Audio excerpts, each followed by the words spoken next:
मेरे हाथ बिल्कुल ठंडे हो गए हैं। काम करना बंद कर चुका है मेरा हाथ। एक टैक्सी वाले के टैक्सी में बैठ के हाथ गर्म करने की कोशिश कर रहा हूँ। गाड़ी नहीं चला पा रहा था, ब्रेक नहीं लगा पा रहा था।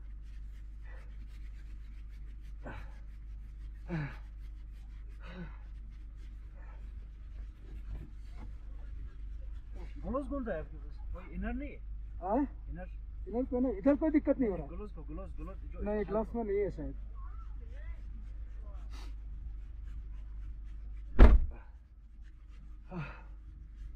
बाकी सब जगह ठीक है। पैर और हाथ बिल्कुल, पैर की इसलिए प्रॉब्लम है कि जूते में पानी है।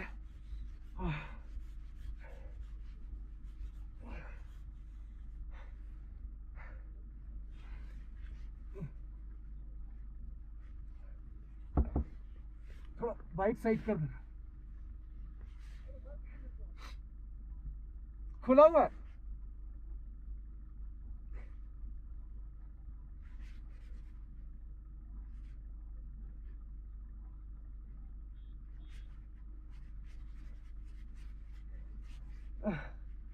बैंड बच गई है मेरी ठंड की वजह से। शरीर में और कहीं नहीं, हाथ और पैर में प्रॉब्लम हो रहा है। पैर पूरा गीला है इसलिए, और हाथ में ग्लव्स काम नहीं कर पा रहा। ट्रैफिक जाम हो गई है।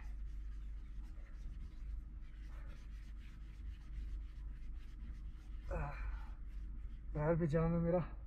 पैर का क्या करूं समझ नहीं आ रहा है।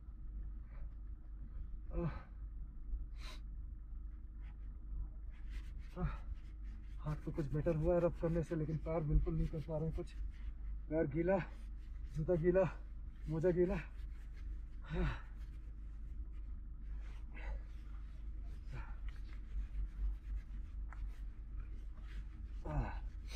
हाथ कुछ बेटर हुआ, निकल जाए क्या 10-15 मिनट में, थोड़ा नीचे आ जाएंगे, खारदुंगला पहुंच जाएंगे। खारदुंगला में 5 मिनट बदल लेंगे। चलो नीचे चलते हैं। 2-2.5 मिनट हो गया भाई। किसी तरह खारदुंगला पहुंचे हैं। हाथ बिल्कुल सुन्न हो गया था। 5 मिनट तक से कर रहे हैं, तब जाके थोड़ा बेटर लगा है।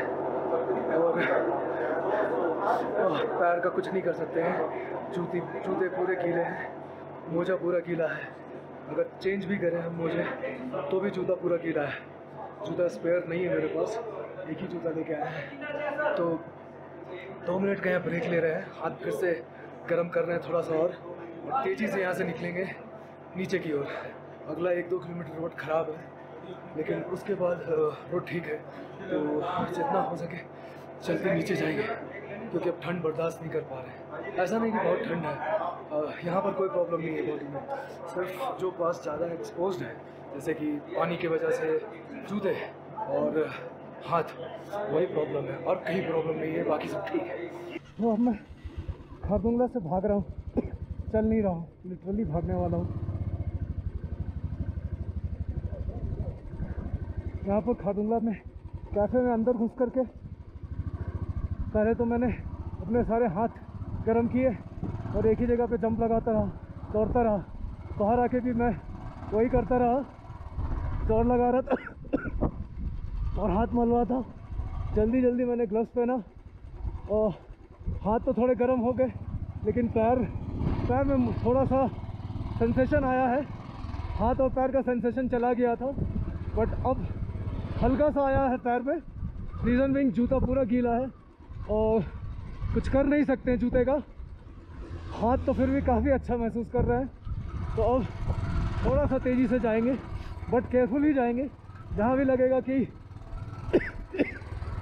तीखा मोड़ है वहाँ पर धीरे करेंगे, लेकिन यहाँ से कम 10 किलोमीटर नीचे जल्दी जाना है, ताकि हाइट कम हो, ऑल्टीट्यूड कम हो। और ऑल्टीट्यूड कम होने के बाद फिर थोड़ा गर्म सा हो जाएगा अपने आप माहौल, तब रोकेंगे गाड़ी और फिर से एक बार हाथ और पैर हाथ मल लेंगे और थोड़ा सा जॉगिंग कर लेंगे एक ही जगह पे खड़े होके। उससे राहत आ जाएगी, सेंसेशन पूरा वापस आ जाएगा। बीच में प्रॉब्लम एक ही जगह पे है, रोड थोड़ा ख़राब है आगे में। यहाँ से थोड़ा दूर ऑन एंड ऑफ ख़राब रहेगा, तो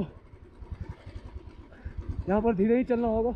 क्योंकि ये बिल्कुल स्किडी एरिया है और मेरा टायर बहुत स्किड मारता है। अनफॉर्चुनेटली ये टायर 11 साल पुराना है, बट ट्रेडिंग को कुछ नहीं हुआ है क्योंकि गाड़ी चला नहीं है। जैसा आपको एक वीडियो ऊपर लिंक में दे देंगे, वो वीडियो बनाएंगे बाद में, लेकिन अपलोड पहले करेंगे। It will be all about my bike brand and a little about me. अरे बाबा, फाइनली धूप में आ गए हैं। कुछ 5 से 6 किलोमीटर चले हैं नीचे और धूप मिल गया है, तो आई एम श्योर कि थोड़ा अच्छा फील करने लगेंगे थोड़ी देर में। 4-5 किलोमीटर और नीचे जाके फिर रोक के थोड़ा एक्सरसाइज करेंगे हाथ और पैर का, जिससे कि हाथ और पैर में थोड़ा गर्मी आए, खून का संचालन बढ़े। पैर अभी फिर से सुन्न हो रखा है और मुश्किल से ब्रेक लग रहा है। बहुत लाइट ब्रेक ही मार पा रहे हैं, ज़्यादा जोर से मार नहीं पा रहे हैं। अरे भाई जा,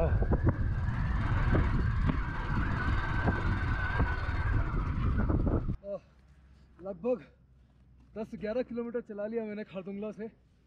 हाथ तो ठीक है बिल्कुल भी, लेकिन पैर में अभी भी सेंसेशन बहुत कम है, तो इसलिए मैंने रोका। यहाँ पर हवा कम लग रहा है और थोड़ा सेंसेशन बढ़ा लूँ अपने पैर का। जूते में काफ़ी पानी था, तो जिसके वजह से ठंड लगने लगा बहुत तगड़ा। मुझे एक पल के लिए लगा कि आई लूज़ माई सेंसेस।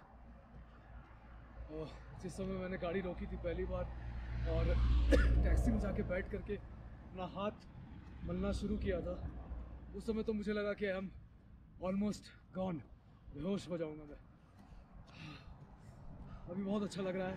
हाथ तो मज़ेदार हो गया है, मतलब हाथ में कोई दिक्कत नहीं है, हाथ का सेंसेशन पूरा बाहर आ गया है, ठंड भी नहीं लग रहा है हाथ में। आपको इनफैक्ट ग्लव्स भी निकाल सकता हूँ मैं, बट पैर की वाट लगी पड़ी हुई है। पैर में टाइम लगेगा मुझे। एक नंबर पैर का। मैं अभी एक्सरसाइज करूँगा 5 मिनट और उसके बाद यहाँ से निकलूँगा जल्दी से और नीचे, ताकि बेटर फील करूँ इन टर्म्स ऑफ, क्योंकि जितना नीचे जाऊँगा उतना ठंड कम होता चला जाएगा। कब चले हो लेह से? अभी सुबह? लेह से सुबह चले हो? पानी वानी है? चाहिए? और खाने के लिए कुछ चाहिए? खाने के लिए पक्का? नाम क्या है दोस्त? Atif. Okay, nice meeting you यार, all the best.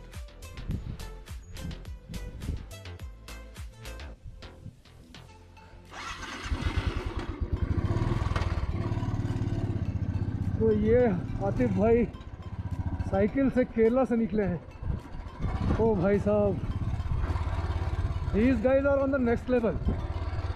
I can't even imagine this. मतलब सपने में भी ऐसा कुछ नहीं सोच सकते हैं। अमेजिंग गाइस यार, अमेजिंग।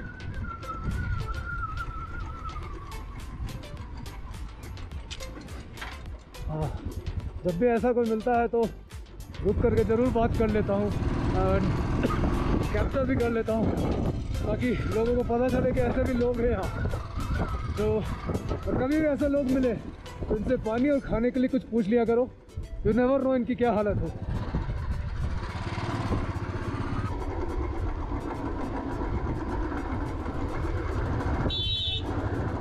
तो वो है शांति स्तूपा।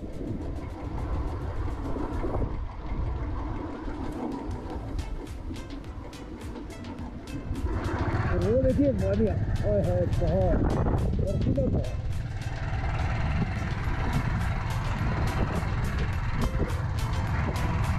हाय फ्रेंड्स, आज का दिन थोड़ा कुछ ज़्यादा ही एडवेंचरस हो गया, थोड़ा रिस्की भी हो गया। Couple of things that happened. तो पहला तो आपने देख ही लिया मेरे वीडियो में, जहाँ पर मेरे साथ सिचुएशन हो गया था, काफ़ी ठंड हो गया अचानक। ठंड तो कम ही था इनफैक्ट, बट बाइक्स पे हाथ और पैर इफ़ेक्ट हो गया। पैर का इफ़ेक्ट मैंने बताया कि जूता मेरा बिल्कुल गीला था, सूख नहीं पाया था पूरा लास्ट ट्रैवल की वजह से, और तो वो इफ़ेक्ट कर दिया। और हाथ चूँकि मेरा ग्लव्स वूलन नहीं था तो वो इफ़ेक्ट कर दिया, और मैं किसी तरह खारदुंगला पहुंचा। फिर मैं नीचे आया and slowly and steadily I started gaining sensation on my hands and feet.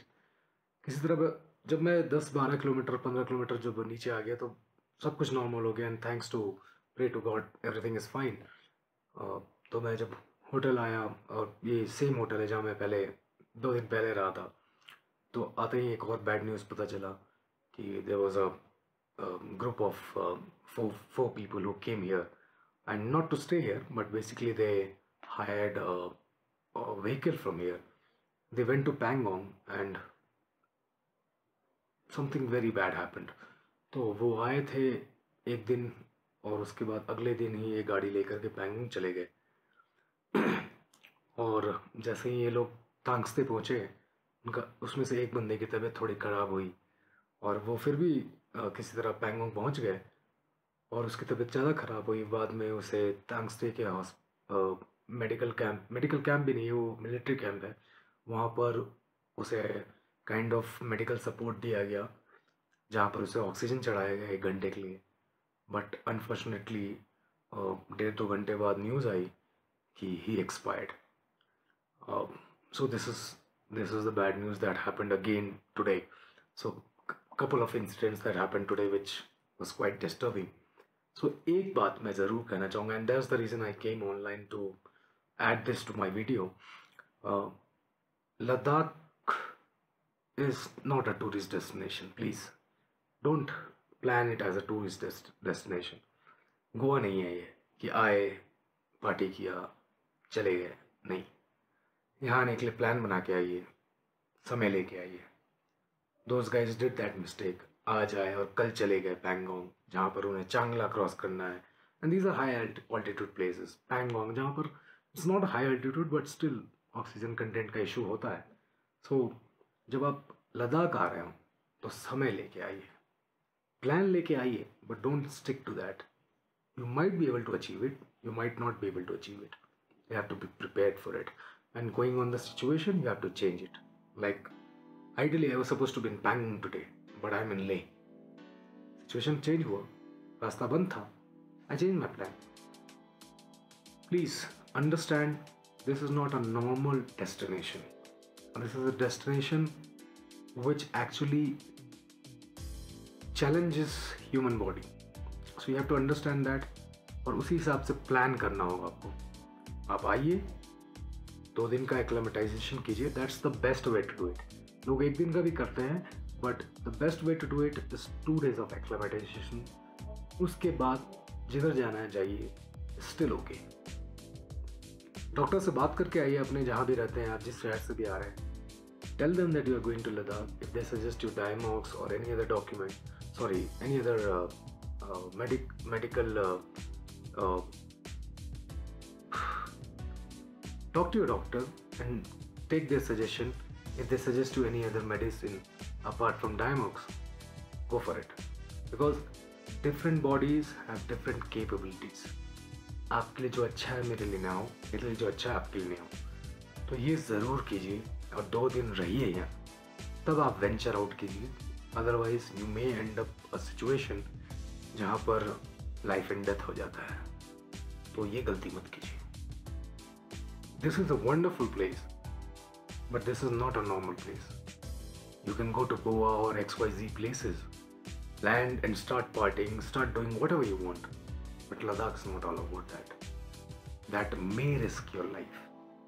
तो इसलिए प्लान करके आए। इनफैक्ट अभी हमारे इस होटल में मेरे नेबर जो है, they also came today and they are planning to go to Pangong tomorrow, and personally I went to them and told them please don't go, and they are giving a thought about it. I don't know whether they really serious about it or not, but they are actually thinking about going by the incident that happened and what suggestions that I'm giving to them. They are cancelling that because they have to go back to Delhi day after tomorrow, so they might just roam around Leh and around. I've given them multiple options जहाँ वो जाकर के अपना समय बिता सकते हैं and then go back. But the minimum number of days that I say that you should plan for Ladakh is 7 to 8 days. You would not be able to cover everything, but you would be able to cover most of the things, major tourist attraction. That's the way you should plan. If you have life, you can plan Ladakh anytime, but don't risk life for Ladakh. That's my only message for today. So I would just say, think before you come to Ladakh.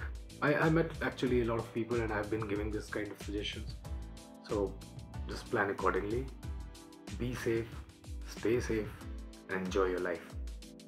Good night.